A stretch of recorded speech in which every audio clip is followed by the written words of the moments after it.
Alhamdulillahilladzi ahalla nikah wa nadara ilaih wa harrama sifah wa awa'ada alaih.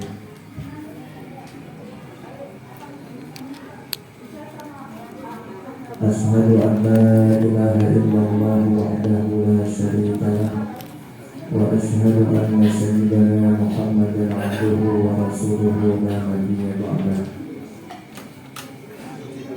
Allahumma salli wa sallim ala sayyidina Muhammadin al-Fatih wa birahmatillah ala nafi anillah salatan wa salaman da'imain bidawami multimah wa ala alihi wa sahbihi wa mawalah amma ba'du. Faqad qala Allah subhanahu wa ta'ala fi al-Qur'anil karim a'udzu billahi minasy syaithanir rajim bismillahirrahmanirrahim. Wa ankihul ayyama minkum was-salihina min ibadikum wa imaikum in yakunu fuqara'a yughnihimullahu min fadlihi wallahu wasi'un 'alim. Wa qala Nabi sallallahu alaihi wa alihi wa sahbihi wa sallam ad-dunya mata'un wa khairul mata'uha al-mar'atus salihah. Sadaqallahul 'azim wa ballagha rasuluhul habibul karim wa nahnu 'ala dzalika minasyahidin walhamdulillahi rabbil alamin. Pertama-tama dan yang paling utama, tidak ada lagi yang paling utama selain marilah sama-sama kita panjatkan segala puji dan syukur atas segala curahan nikmat Allah yang Maha Ghafur, yang begitu sangat luas dan banyak, hingga sampai malam ini pun Allah masih memberikan nikmat-nikmatnya kepada kita, terutama nikmat iman dan Islam yang dibalut dengan nikmat sehat walafiat. Salawat dan salam mudah-mudahan Allah curah limpahkan dan Allah hujankan kepada Sang Praduta Alam, manusia pilihan Allah Subhanahu wa Ta'ala, penghulu seluruh makhluk Allah, Nabi besar Muhammad sallallahu alaihi wasallam, juga kepada para keluarganya, para sahabatnya, dan kita selaku umatnya. Mudah-mudahan kita semua mendapatkan syafaatul ummah pada hari kiamat nanti. Amin ya Allah ya Rabbal alamin. Yang sama-sama kita muliakan para kesepuhan Taman Cikande, mobil khusus segenap sesepuh RT 8, terutama Al-Mukarram Al-Ustadi Mastud Al-Ustadi Kos, Bapak Ketua RT beserta seluruh jajarannya. Mudah-mudahan semuanya diberikan kesehatan, berkah dan panjang umur. Tidak lupa yang sama-sama kita muliakan juga Shahibul Hajat, yaitu Bapak Yeni sekeluarga, Bapak Mujaim sekeluarga. Mudah-mudahan hajatnya diberkahi oleh Allah Subhanahu wa Ta'ala. Mudah-mudahan hujan yang turun pada malam hari ini adalah sebuah tanda bahwa hajatnya diterima oleh Allah. Mendapatkan keberkahan dan hasil maksud. Amin ya Rabbal alamin. Semoga putri beliau yang besok akan dinikahkan dengan pria calon pilihannya yang sudah direstui oleh kedua orang tuanya, mudah-mudahan pada saat akan berlangsung nanti, mudah-mudahan diberikan kemudahan dan kelancaran, dan setelah akad nikah semoga diberikan pengantin yang sakinah. Sakinah artinya tenang, mawaddah penuh dengan cinta, rahmah dan penuh dengan kasih sayang.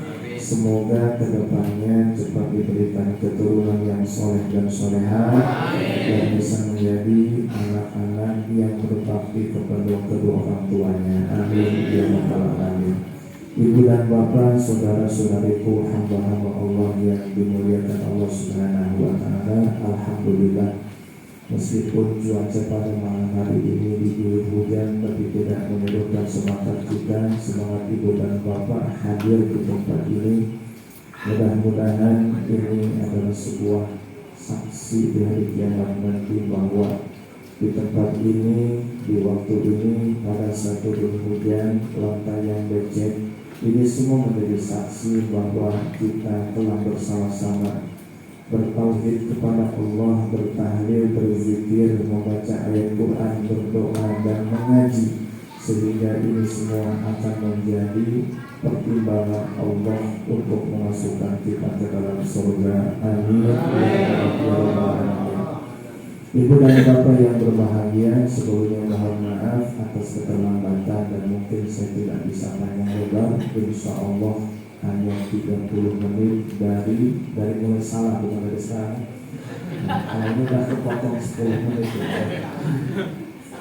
Dari mulai salah. Kenapa? Karena malam ini subhanallah banyak acara. Setelah dari sini saya harus menghadiri sama 50 urus. Karena memang subhanallah ya, kayaknya semuanya ini sepuluh seilmu kayaknya. Jadi pilih waktunya kok bareng-bareng gitu ya. Iya, 10 seilmu kayaknya. Jadi hitungannya sama kayaknya. Ada cerita dan tasawaran. Apa orang soroko? Orang soroko Dr. Solo. Ibu dan Bapak yang dimuliakan Allah, sedikit tentang pernikahan, Bu. Bapak sekalian yang dimuliakan Allah Subhanahu wa Ta'ala, tentu kita sudah paham bahwa kita ini ada di dunia kan tidak sia-sia ya. Kita ini ada di dunia ini bukan ujug-ujug. Kita ini hidup di alam dunia ini tidak membawa atau tidak atas membawa suatu tujuan yang besar ataupun yang berarti.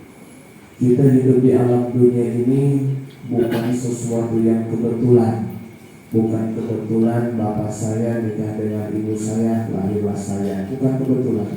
Atau nenek saya dengan kakek saya menikah, lahirlah ibu dan bapak saya. Bukan kebetulan. Lahirnya kita ke alam dunia ini sudah ada catatannya di Lauhul Mahfuz. Dan lahirnya kita ke alam dunia ini dengan sebuah visi dan misi. Visi yang pertama adalah sebagai khalifah, sebagai pengganti Allah di muka bumi untuk memakmurkan bumi Allah. Dan visi dan misi yang kedua adalah untuk menghamba, untuk beribadah hanya kepada Allah Subhanahu wa Ta'ala. Tentang khalifah kalau kita ceritakan terlalu panjang, kita langsung kepada visi dan misi yang kedua, yaitu ibadah. Ibadah ini kalau kita definisikan, definisinya panjang, tapi kesimpulannya saja, dan ibadah itu adalah sesuatu bentuk penghambaan seorang manusia kepada Allah Subhanahu wa Ta'ala yang selalu berbeda dengan keinginan dan hawa nafsu. Jadi tiap-tiap ibadah itu nggak pernah cocok sama hawa nafsu.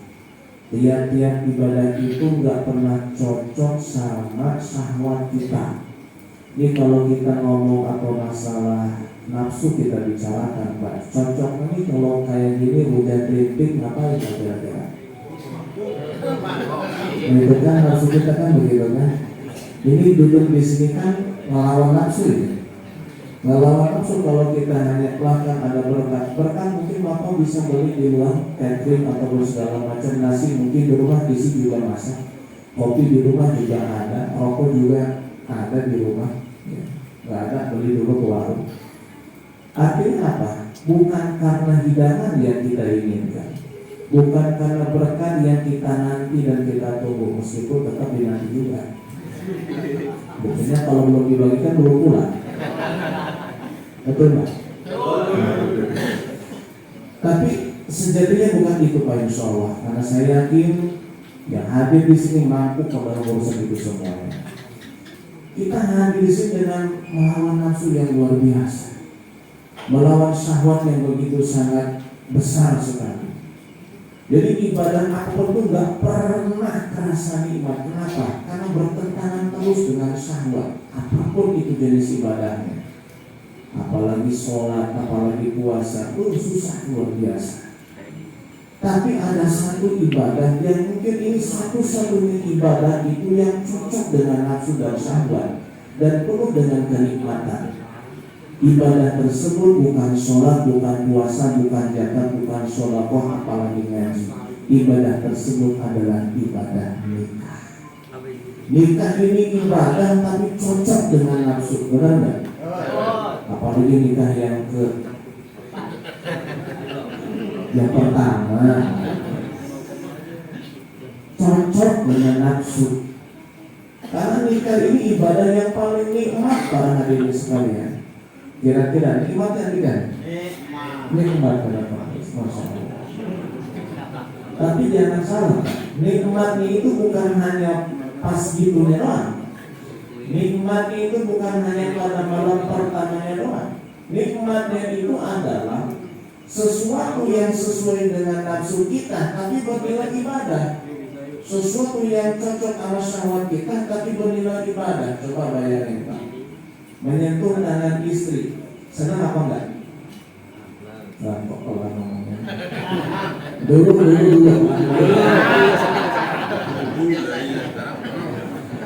Menyentuh tangan istri dulu pengantin baru. Sekarang kok biasa aja ya. Ibu biasa aja Bu. Mana dulu? Masak. Nyentuh tangan istri, nyentuh tangan suami. Ini kan sesuai dengan nafsu dan syahwat. Ya, itu bernilai pahala juga Pak. Apa pahalanya? Tasaqatut dunubuhuma, segala dosa suami istri berguguran lewat jari jemarinya. Rontok dosa.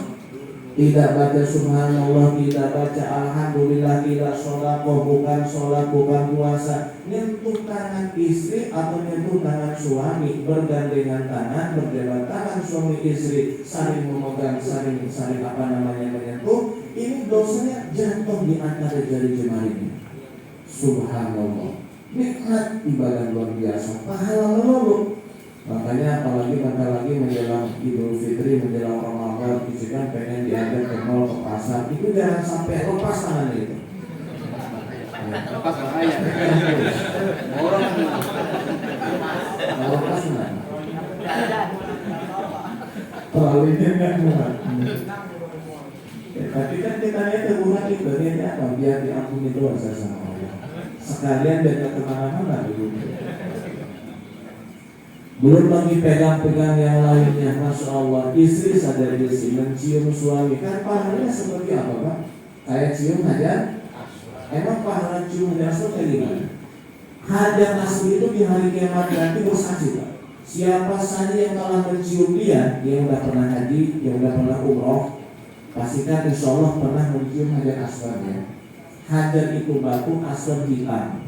Kenapa dikatakan batu hitam? Karena warna hitam.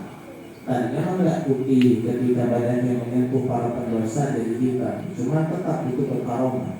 Ini hajar aswad akan bersaksi di hari kiamat. Siapa saja yang dulu pernah menyentuh dan menciumnya, bersaksi Fulan bin Fulan, Taman Cikande, Fulan bin Fulan, Cikande, Fulan bin Fulan, Dayanti, Fulan bin Fulan, Indonesia, Banten, Tangerang. Itu disaksikan oleh hajar aswad dan berkata, ya Allah, mereka dulu menciumku. Padahal mereka tahu aku ini tidak bermanfaat, aku ini makhluk yang tidak bernyawa, aku hanya batu yang tidak ada apa-apanya. Tapi mereka karena mengikuti sunnah Nabimu, karena Nabi Muhammad mencium aku, lalu mereka mencium aku pula karena mengikuti Nabi Muhammad. Aku bersaksi ya Allah, mereka adalah hamba-hamba mengikuti Muhammad, ampunilah dosa mereka. Itu hari asal dari kiamat. Bersaksi di hadapan Allah Subhanahu wa Ta'ala. Dan pahala itu bisa dapat juga oleh istri ketika mencium suami. Jadi lagi nyium suami nih istri, pahalanya kayak kembalikan nyium hajar aswad. Masya Allah. Apalagi suaminya hitam. Pas itu.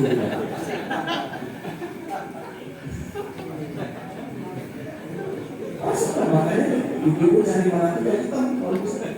Biar anaknya pahala terus. Subhanallah, ini sebagian dari para berkahnya atau nikmatnya nikah. Belum lagi kan kalau ada kematian, sering kita dengar ceramah dari para guru kita, para ulama. Ada 3 amalan yang bakal putus pahala yang tersebut sudah meninggal ya.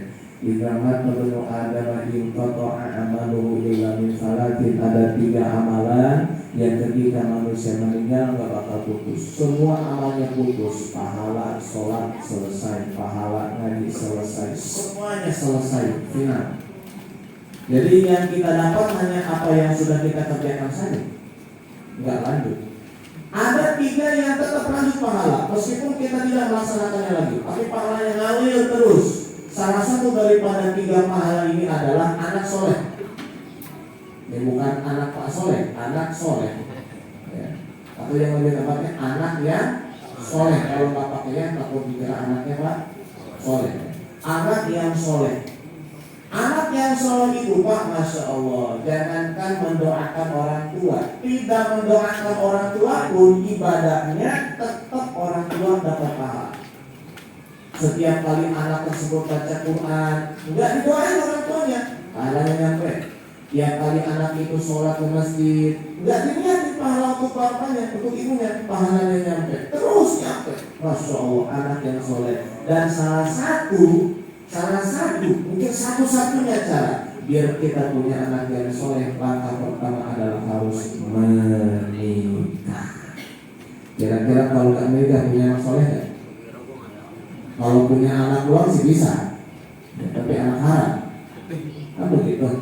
Jadi anak yang soleh harus berasal dari pernikahan yang sah, pernikahan yang sahih, pernikahan yang berkah, pernikahan yang mulia. Barulah nanti kedepannya akan menghasilkan benih-benih anak yang soleh. Amin ya robbal. Tapi nggak mudah juga mencetak anak yang soleh. Betul apa enggak? Susah nggak mendidik anak Pak? Oh, susahnya bukan main. Apalagi zaman sekarang ya ada HP. Tapi untungnya adalah lato-lato sekarang Pak. Jadi HP bisa tergeser sedikit lah. Lato-lato, ada apapun tip ekron bawah. Tip ekron bawah kan ada ya? Tahu aja. Bisa lah dihindarkan HP itu lumayan gara-gara lato-lato. Jadi ada sisi positifnya juga, cuma tetap banyak negatifnya. Itu lato-lato banyak makan korban Pak. Banyak anak yang kepala juga kena lato-lato. Negatif nggak tuh? Negatif. Tapi ada yang lebih bahaya dari lato-lato itu. Apa? Lato-lato dalam sarung. Bahaya. Kalau lato-lato yang tak itu paling dendolnya seminggu sembuh Pak. Tapi kalau lato-lato dalam sarung 9 bulan baru naik.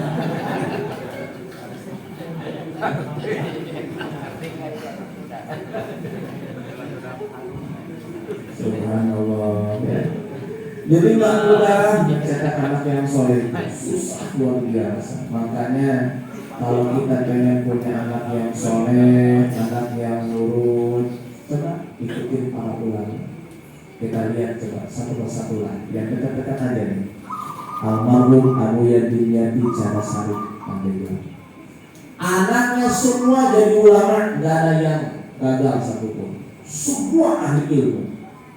Dari mulai Abu Ya Muhtadi, Abu Ya Murtalo, Abu Ya Aceh, Abu Ya Ade, Abu Ya Aziz, belum yang putrinya hafal Quran semua. Bukan hanya agama, hafal Quran semua. Dan itu dididik hanya oleh sakaya, tidak mondok keluar. Jadi putra Abu Yadim Yati Cadasari, Pandeglang, itu nggak yang mondok keluar. Semua dididik oleh ayahnya sendiri dengan ibunya. Bahkan ketika ada salah satu putra yang pengen mondok keluar, kata sang bapak, silakan kamu mondok keluar, cari guru yang lain. Kalau kamu menemukan guru yang lebih alim daripada bapak, nggak ada. Siapa yang berani menandingi Abu Yadim Yati Cadasari? Baik, kita lihat lagi Cilongok. Abu Yadim Yati Cilongok Pasar Kemis. Anaknya semua dari ahli agama, orang soleh semua. Masya Allah.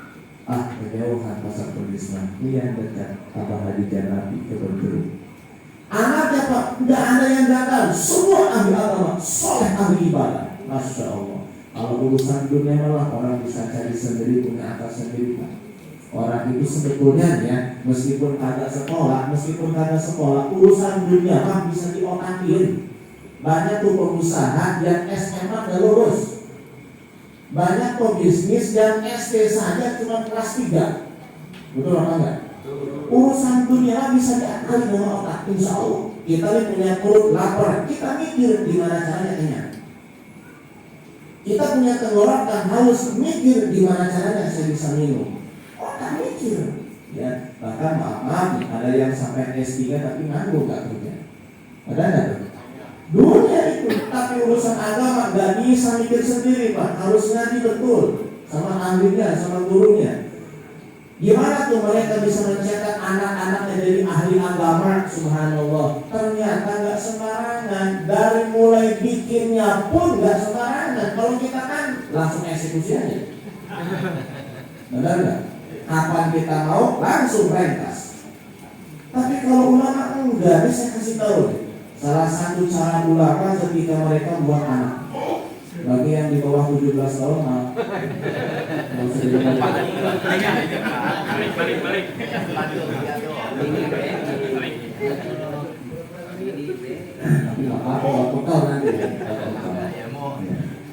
Jadi ketika nih masuk ke kamar, ucapin salam dulu.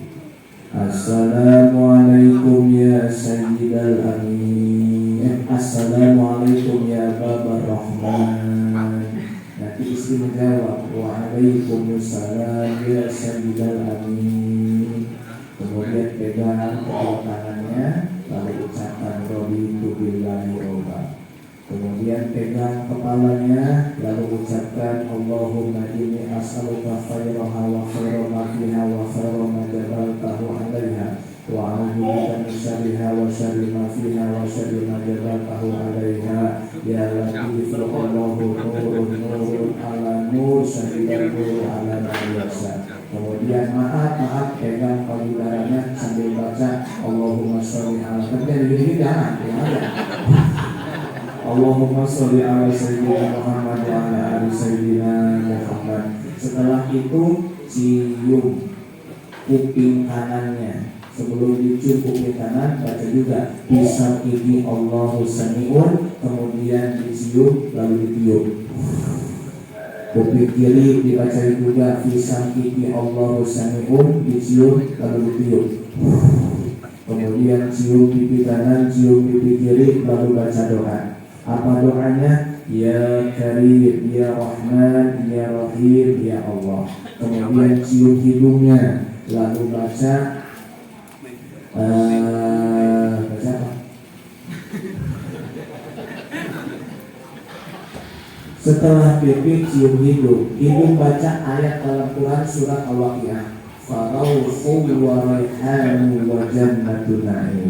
Kemudian cium pundak kanan, pundak kiri sambil baca Allahu nurus samawati wal ardh. Kemudian cium lehernya sambil baca Ya Rahman dunya ya Rahim al-akhirah. Kemudian cium dagunya sambil baca Habibul nuril iman min ibadikas sholihin. Kemudian cium dada kanan, dada kiri sambil baca wa alqaitu alaika mahabbatan minni. Kemudian cium telapak tangannya sambil baca maka jamal fuadu maro'a. Kemudian cium dada sebelah kiri bawah pas kaki sambil baca ya hayyu ya qayyum. Setelah itu baru eksekusi. Kira-kira bisa ngikutin?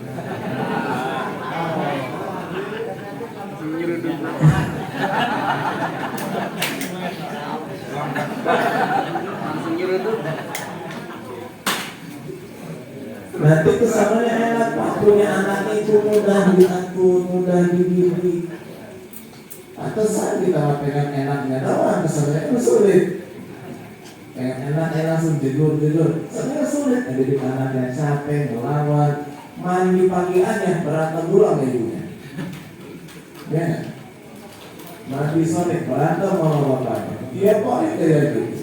Berangkat sekolah, tolak mulu. Masya Allah. Makanya keluarga harus berkualitas seperti tadi ya.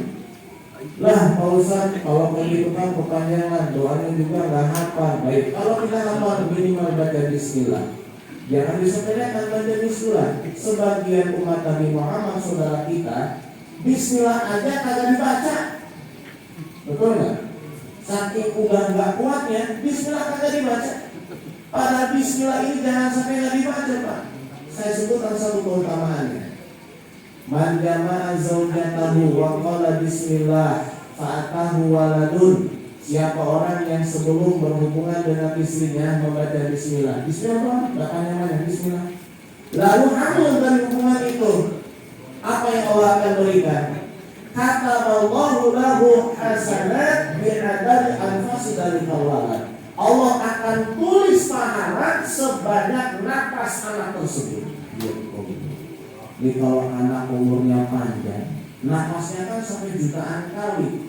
Begitulah juta-juta kebaikan dan pahala yang Allah tulis untuk kedua orang tuanya.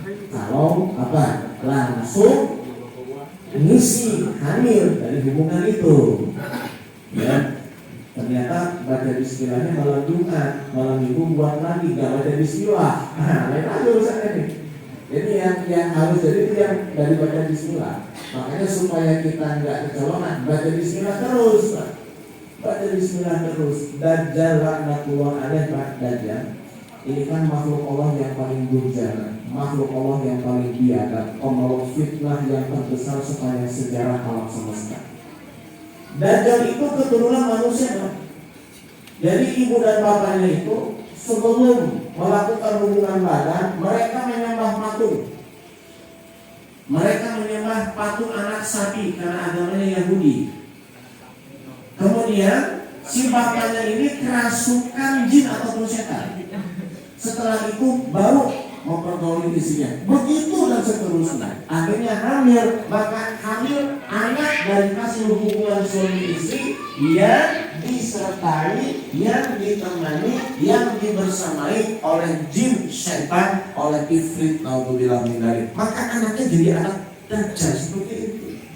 Makanya kalau maaf ya, ada suami istri yang hubungan badan tapi tidak baca bismillah, itu bersamai setan, maka anaknya itu punya sedikit watak setan.